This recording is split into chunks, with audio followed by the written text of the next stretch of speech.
Of general questions, by the way, around the issue of EVs, generally speaking. I'm going to ask the broadest question, by the way, because you do see more of these things on the road. I went for a dog walk this morning and I think I probably saw more EVs than I saw petrol or diesel cars in one little kind of snapshot area.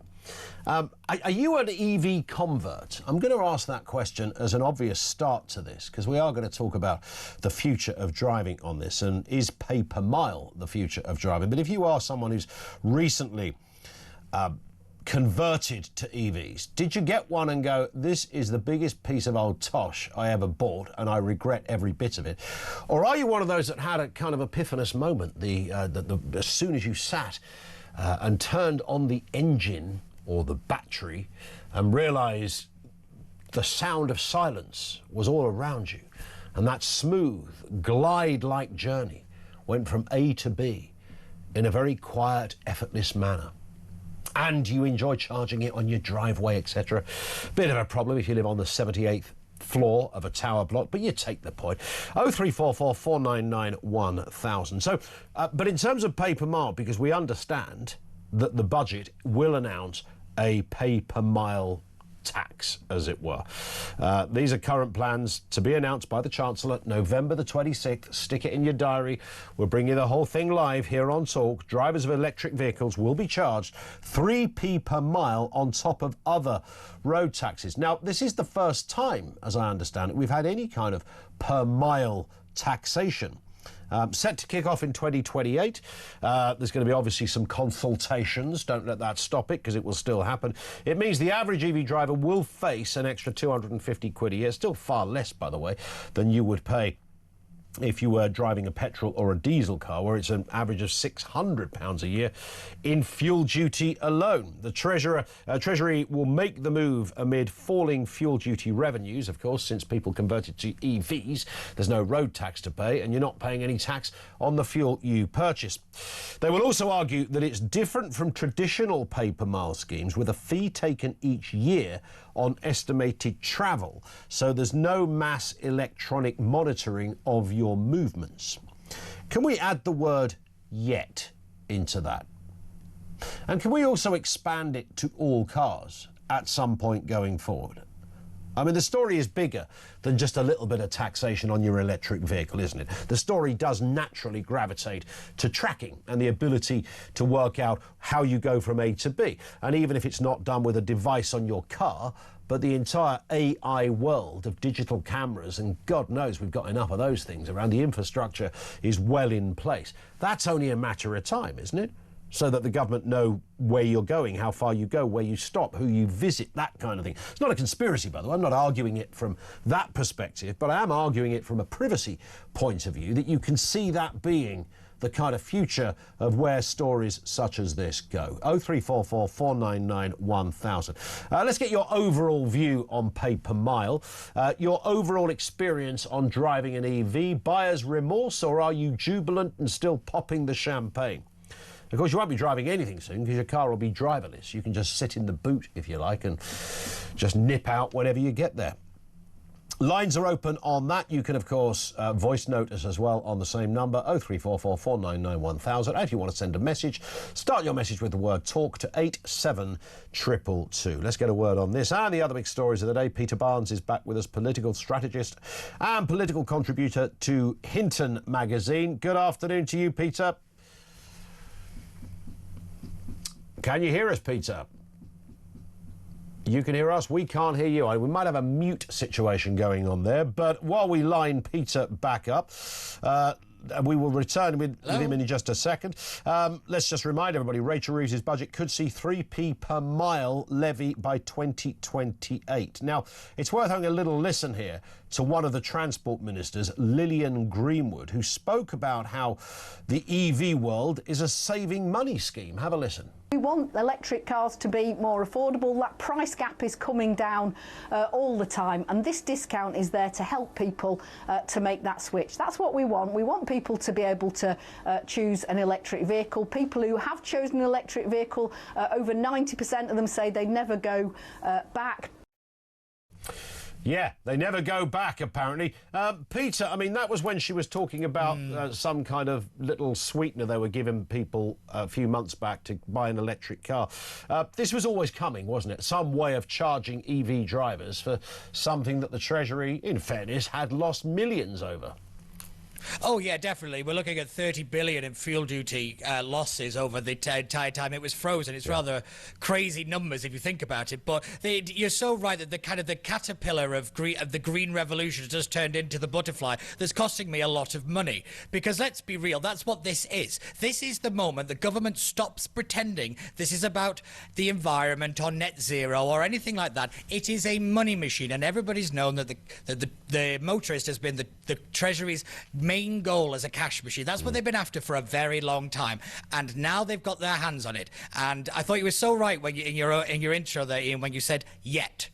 You know, there'll be no mass tracking yet. This is the big thing with this government. It's a whole load of preparation. Everything is moving in one direction. It's not mission creep. It's the mission. It's just going slowly.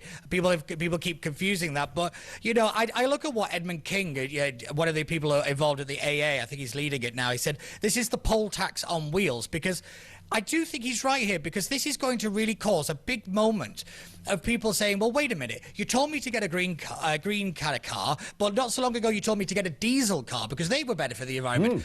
Which is it? You know, there is the entire kind of backing and the you know, the academics behind this and all the rest of it are simply not there, because it's about money and it's about making money. More importantly, I do think this is actually the Treasury panicking because they need money and they don't know where to get it from, because they don't know how to make growth if their life depended on it, and unfortunately our lives depend on it. This is a whole load of problems when we look at it in the greater scheme for the economy, because it is yet again, it is a tax on productivity. It's a tax on you going somewhere, doing things.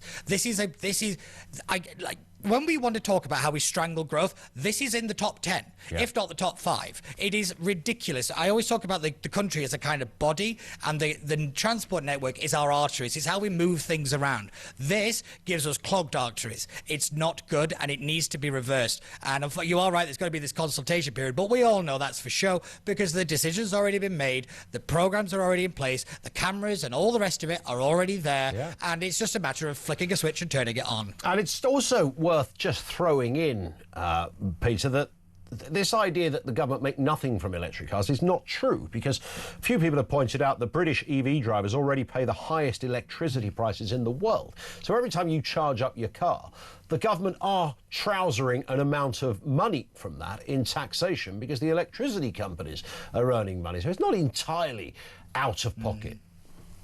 Yeah, this is one of the reasons that you don't mess with fuel prices as a government, because you see the fuel price, you feel it every single time you go to fill up your car. This time, how you're really getting taxed when you have a green car is via your monthly electric bill. You think that's the thing that soared through the roof because of things like the lights or the oven or stuff like that. You don't really think of your car as being the one, because of the way it's been marketed to you, because of the way the government has sold this to you. You don't think it's that. But actually, like I said, instead of it being at the pump, it's now at the plug.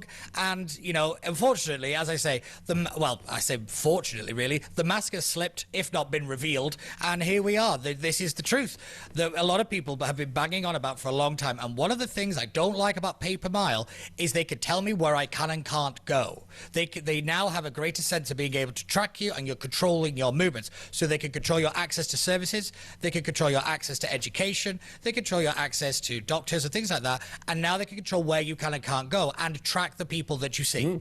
This is part of a much bigger plan, and it's not a conspiracy. It's already It's not a conspiracy, and you know, I don't suggest it's some kind of, you know, overlord that is tracking us for, you know, some sort of David Icke-like interpretation. It doesn't have to be that. It's about our relationship with the government, and I think if the government are surveilling you in various places in certain ways, as citizens, we have a right to get the full information. It should be an open book. We should know what's going on, and we should be able to test and agitate and argue against mass surveillance, because that's exactly what that would be. I think in a healthy first world democracy we should be concerned without about a doubt. The advantage we have is the fact that this government couldn't find us, is we have a big arrow sticking over our head saying, I'm over here. I mean, I looked at the fact that it took the public to find the Epping Forest, the migrant who got released from prison, and the other two that they've only just realised went missing. So we have all these cameras and all these things, but it's being run by very incompetent people, so that's the one silver lining, if you want to try and find one, is that they could try and find you, they couldn't if their life depended on it. Let's move to this story, Pete. This, of course, is the big football match this evening. More than 700 police will be deployed in Birmingham today as Maccabi Tel Aviv play Aston Villa. This, of course, taking place at Villa Park. Large protests, counter-protests are expected with extra ticket checks, rail policing, nearby schools closing early. I think the airspace above the stadium is closed off. Man, what is going on here? Let's have a listen to the lawyer and activist Ahmed Yaqub, who was speaking on Talk earlier on. By the way, he's had a lot to say about this, and he's one of the people behind the protest. Here he is. 6th of November, it's game over for Maccabi Tel Aviv and Israel. Protesters are coming from all over the UK peacefully. We're going to protest with our families and let people know the frustration that we have. Israel should not be in FIFA. There's over 30 organizations that are involved, and the numbers are going to be huge. Absolutely. My message to those right-wing extremists and the barbaric Israeli supporters who are supporting Maccabi Tel Aviv, that the city of Birmingham and moreover Aston is the home of lions. Lions, and we will not just remain silent when genocidal complicits come in and play football in our city. Remember that. I urge all the youth to be peaceful and not to cover their faces on that day. We want to send a clear message of peace and justice. Birmingham is united against Israel. Okay, game over for Israel on 6th of November. Remember that. Game over. Game over. Wow, this sounds like a threat. That's professional half-wit and lawyer Ahmed Yaqub, Pete. That's what he thinks. I mean, it's just, you just sort of think to yourself, hang on, where am I living at the moment? These people live among us? What's going on? You're not coming round our manor because we don't like Israel very much. Yeah, isn't it interesting how it started off with a safety thing because of the fans, and then it was about protecting the public, and now it's we don't like Israel. Did anybody notice the slow progression and the fact that they don't seem to care that they've changed the language? That's the disturbing bit. They're now just saying it out loud. And do you know what's more concerning is the police still have this in their heads that it's their job to ensure the right to protest. This is where you look at the statement that they released. They said, we've got to balance the rights of protesters and the football match and all this kind of stuff. That's not their job. The fundamental job of the police is to protect what they call the king's peace. That is order on the streets. It is not their job to ensure a protest happens. That's not their job. They keep wandering into this political territory, which they're not equipped to do, and they don't understand by the sounds of it. And then the next thing you know, they all blows up in the face like this has. I find it interesting that Starmer said he was going to move heaven and earth, and the entire state was going to make sure this game was going to go ahead and the fans could come. Yeah. That doesn't seem to have happened. So Starmer, yet again, has been shown to be completely useless. We also know that if Starmer's getting involved, this isn't a terrorist threat. This isn't a mass security threat, because then you've got to say that the Prime Minister is actively putting people in harm's way. That would be the logical argument, and that's not the case. So the fundamental problem really at the heart of this is this SAG group. So when people blame the police, but they take their direction really from this organisation, which is made up of lots of different factors, and they were started after Millwall. They're actually not a bad idea at the beginning. But then, you know, this being British bureaucracy, we gave it incredible power, but no accountability. We don't know who's on SAG. We don't know who said what. We don't know, was there any dissent? And more importantly, if it's not followed, Aston Villa could lose their licence. They could be held liable. Yet we have no right to know any of this. That's the real, one of the real bits of this story. Obviously, we have this horrific case of what I call anti-Jew hate. Let's call it for what it is. These people are horrific, and I don't understand why this is like been allowed to happen. Well, unfortunately, I know how it has, but why it has is another reason. But it's just obscene to me. This Yaqub figure, though, people keep thinking he's some kind of agitator. He's not. I'm comparing him really in my head to like a war profiteer. In other words, he's operating in the situation. He's not instigating the situation. There's lots more powerful forces at play on the streets of Britain agitating this stuff, and they tend to be from foreign actors. I name Iran being the main one, who are funding this movement, who are funding this propaganda war. The Hamas propaganda war internationally is astounding, and we're seeing the consequences of it now because we haven't been strong enough about taking down the radical preachers. We've not been strong enough on the Muslim community to actually challenge their extremist elements. We don't go anywhere near mosques like we really need to, and unfortunately, this is where you end up. When we have a soft touch, you end up with people taking more than an inch, they take 10 miles, and bad actors follow in their wake who do real damage, because this is what's really on show tonight when these protests happen. Sectarian politics is here in Britain yet again. You only have to look at some of the images we're showing on screen for those who are watching on our visual feed. I mean, you've got the Palestinian flag being erected on lampposts. You've got no ball games and all sorts of other, frankly, slightly dubious slogans that are here. But this is intimidation in another language. I mean, it's beyond extraordinary that this is the United Kingdom. This is where you want your leader to come out in a kind of almost a Trump style and go, no, sorry, doesn't work like that, guys. We don't do that kind of stuff. It's the UK. Israel are an ally. Whatever you think of Israel, might not have always covered themselves in glory during recent. We understand that. We don't do this. We don't ban football clubs because somebody who, frankly, favours a medieval regime and death cult governments in other parts of the world. We don't do that. And if you come out onto the streets tonight, we're going to water cannon you into Wolverhampton. So stay at home. This is not the UK. Starmer won't say any of that because, number one, he hasn't got the balls to say stuff like that. And number two, he's currently having a pina colada on a beach in Brazil while Eduardo gives him a foot massage. So that's the problem we have. We got no leadership on this kind of stuff, and I don't think under this government we ever will. Peter, stay with us. We've got more to say on this and the other big stories. I want your comments. If you're a Villa fan, I want to hear from you. And interestingly, and there's clearly going to be fans out there of Maccabi Tel Aviv, all ears at this end, 034.